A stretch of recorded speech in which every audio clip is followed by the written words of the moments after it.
Hi viewers, welcome to our channel. ప్రస్తుతం మనతో పాటు సీనియర్ జర్నలిస్ట్ దాము బాలా సార్ ఉన్నారు. వారితో మాట్లాడదాం. నమస్కారం సార్. నమస్తే సార్, పవన్ కళ్యాణ్ గారు భగత్ సింగ్ సూసైడ్ చేసుకొని చనిపోయారు అని చెప్తున్నట్టుగా ఉన్న ఒక వీడియోని శ్రీరెడ్డి తన సోషల్ మీడియాలో పోస్ట్ చేయడం వల్ల ఒక సెటైర్ వేసినట్టుగా అనిపిస్తుంది. ఇప్పుడు ఆ వీడియో కూడా విపరీతంగా వైరల్ అయిపోతుంది సార్. అసలు భగత్ సింగ్ సూసైడ్ చేసుకొని చనిపోయారా? నెటిజన్స్ ఇప్పుడు సెర్చ్ చేస్తున్నారు ఏ విధంగా చనిపోయారని చెప్పేసి. అసలు శ్రీరెడ్డి ఎందుకు ఈ విధంగా పోస్ట్ చేసింది, మరి దాని గురించి మీరేం చెప్తారు సార్? అంటే నిన్న ఇండిపెండెన్స్ డే కాబట్టి ఆ కాంటెక్స్లో శ్రీరెడ్డి మన another diamond from Pawan Kalyan అని చెప్పి ఒక వీడియో పోస్ట్ చేసింది. అది ఎడిటెడ్ వీడియో, బట్ దాంట్లో కట్గా ఏమి లేదు. ఆ డైలాగ్ అయితే కట్ ఏం లేదు. పవన్ కళ్యాణ్ అప్పుడు చూస్తే మనకి చాలా ఇదవుతుంది. 1931లో 23 ఏళ్ల వయసులో భగత్ సింగ్ ఆత్మహత్య చేసుకొని చనిపోయాడు అని చెప్తున్న ఇదైతే ఉంది. గతంలో కూడా ఇది పాపులర్ అయింది. అప్పుడు కూడా ఇప్పుడు స్వతంత్ర 78వ ఇండిపెండెన్స్ డే వచ్చింది కాబట్టి నిన్న ఈ కాంటెక్స్ట్లో శ్రీరెడ్డి మళ్ళీ పవన్ కళ్యాణ్ది another diamond from our deputy CM అని పెట్టింది. అంటే ఈయన అజ్ఞానం ఇలా ఉంటుంది అన్నట్టుగా శ్రీరెడ్డి. అంటే శ్రీరెడ్డి ఎప్పుడు కూడా ఆమెకు పవన్ కళ్యాణ్ మీద కోపం ఉంది. పవన్ కళ్యాణ్ మీద, తెలుగుదేశం మీద తాను వైసీపీ సపోర్టర్గా చెప్పుకుంటుంటుంది. కానీ వైసీపీ ఎప్పుడు అఫీషియల్గా ఆమెను డిక్లేర్ చేసినట్టుగా లేదు. అందువల్ల వైసీపీ మీద కూడా ఆమె అప్పుడప్పుడు తన అసహనాన్ని వ్యక్తం చేస్తుంటుంది. ఈ మధ్య కూడా అలాంటివి పెట్టింది. ఎందుకంటే ఆమెను అరెస్ట్ చేయాలని చెప్పి కేసులు కూడా కర్నూలులో కేసు పెట్టారు. మొన్న కేసు పెట్టి అరెస్ట్ చేసే అవకాశాలు కూడా ఉంది. కాకపోతే అరెస్ట్ చేస్తే అనవసరమైన పెంట్ అవుతుందేమో అని తెలుగుదేశం వాళ్ళు గమ్మున ఉన్నట్టుగా తెలుస్తుంది. ఎందుకంటే ఉమెన్ రేపు పొద్దున ఏదైనా అయితే మళ్ళీ అనవసరంగా మనకి ఇబ్బంది వస్తుందని సైలెంట్గా ఉన్నారు తప్ప ఎక్కడో చోట అయితే ఆమె నిరికిచ్చే కార్యక్రమం చేయొచ్చు. ఏదేమైనా శ్రీరెడ్డి ముందు నుంచి కూడా పవన్ కళ్యాణ్ మీద టార్గెట్ చేస్తుంది. సో ఇదైతే పవన్ కళ్యాణ్ ఇలాంటి మామూలుగా ఒక్కొక్కసారి ఫ్లోలో తప్పు చెప్పొచ్చు, లేదు తనకి గుర్తుండకపోవచ్చు ఆయన భగత్ సింగ్ ఎలా చనిపోయాడని జరగచ్చు. కాకపోతే భగత్ సింగ్ గురించి చిన్నప్పుడే మనం అందరూ చదువుకున్నాం. భగత్ సింగ్ని ఉరితీశారనేది అందరికీ తెలుసు. సో అయితే భగత్ సింగ్ ఎందుకు ఉరితీశారు ఏందని సినిమాలు కూడా వచ్చాయి. భగత్ సింగ్ మీద 3-4 సినిమాలు వచ్చాయి హిందీలో.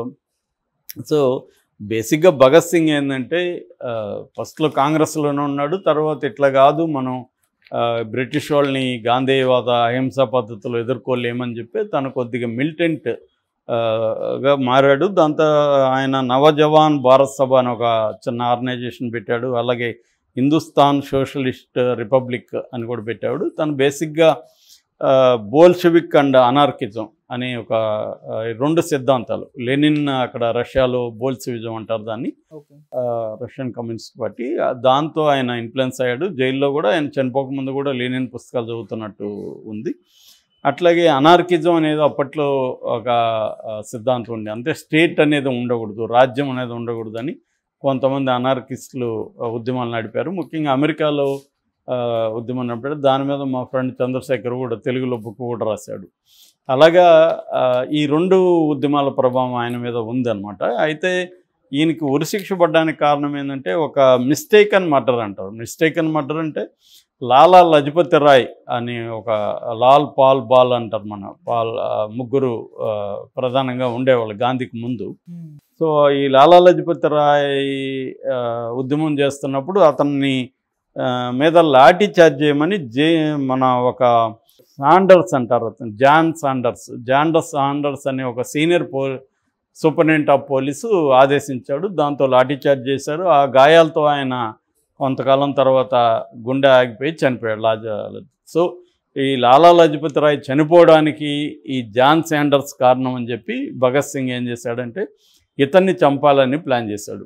సో తన అనుచరుడు శివరాం రాజ్గురుతో కలిసి ఇతన్ని చంపాలని 1928 ప్రాంతంలో లాహోర్లో ఇతన్ని అనుకొని ఇంకొక అతన్ని చంపేస్తారు వీళ్ళు. అతనేమో ఇంకా ప్రొబేషన్ పీరియడ్లోనే ఉన్న ఇంకొక అధికారి, జూనియర్ అధికారి, అతను పేరు జేమ్స్ స్కాట్. అతనే సాండర్స్ అనుకొని అతన్ని వీళ్ళు చంపారు.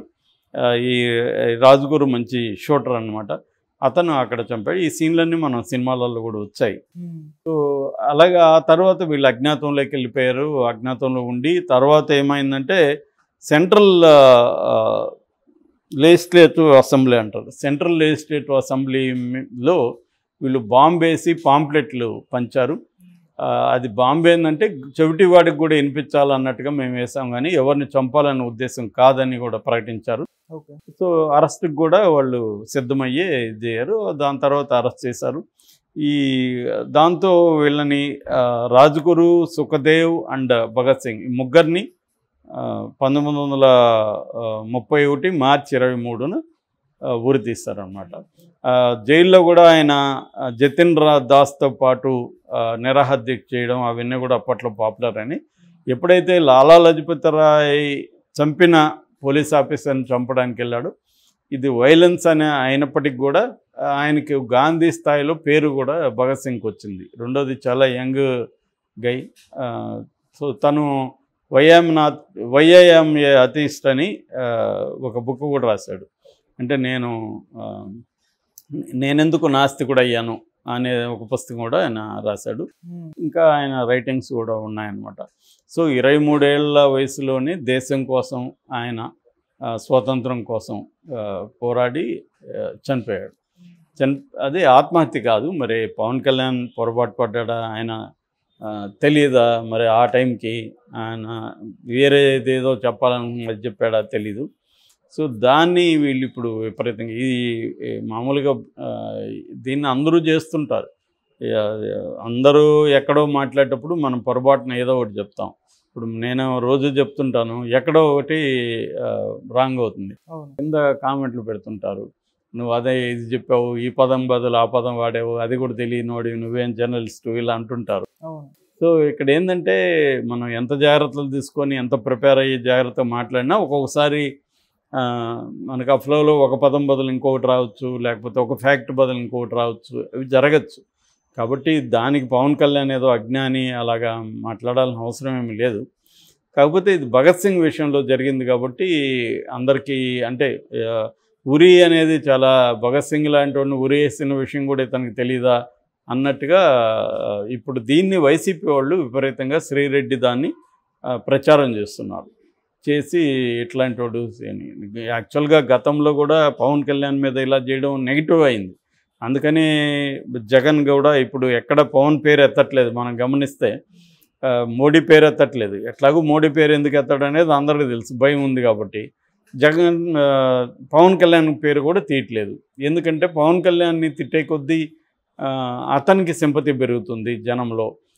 కాబట్టి మనం పవన్ కళ్యాణ్ పేరు చేయొద్దు, ఓన్లీ చంద్రబాబు లోకేష్కే పరిమితం కావాలనేది జగన్ ఇది చేశాడు. అయితే శ్రీరెడ్డి చాలాసార్లు వైసీపీకి నష్టం చేస్తుంది తప్ప లాభం చేయలేదని వైసీపీ వాళ్ళు కూడా అనుకుంటారు.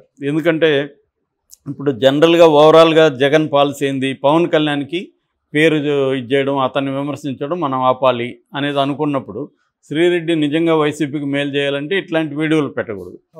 పెట్టినప్పుడు ఏమవుతుంది, ఆ ఉద్దేశం పోతుంది. కాబట్టి దాన్ని పవన్ కళ్యాణ్ అలా అనలేదు, వీడియోలో మ్యానిపులేట్ చేశారని కూడా అనొచ్చు.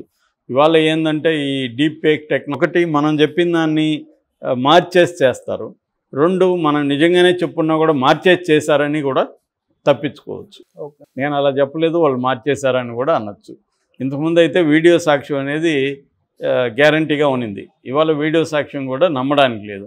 ఎందుకంటే సింపుల్ టెక్నాలజీ ఏఐ వచ్చేసి నాకు ఏమన్నా చేయొచ్చు. మన ఇద్దరు వీడియో తీసి నా ప్లేస్లో ఇంకొకరిని పెట్టేసి నీతో మాట్లాడుతున్నట్టు పెట్టేయచ్చు. సో నేను ఆ రోజు లేను అని చెప్పేయచ్చు.